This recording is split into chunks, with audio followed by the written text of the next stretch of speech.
Good morning, folks. It's Wednesday and we finally got a scrap run to do because this has been building up for a while. A fair bit now to get rid of.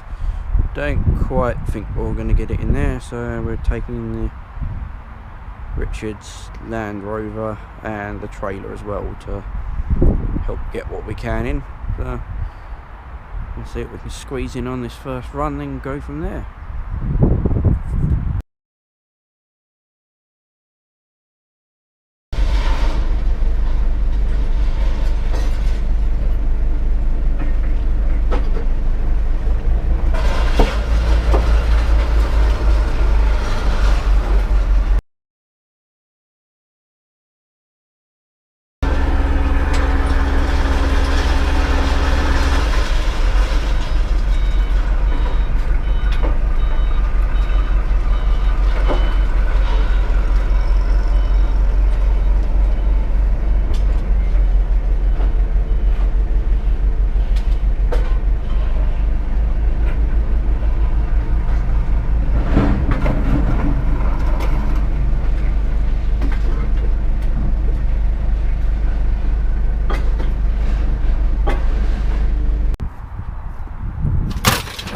Well, we've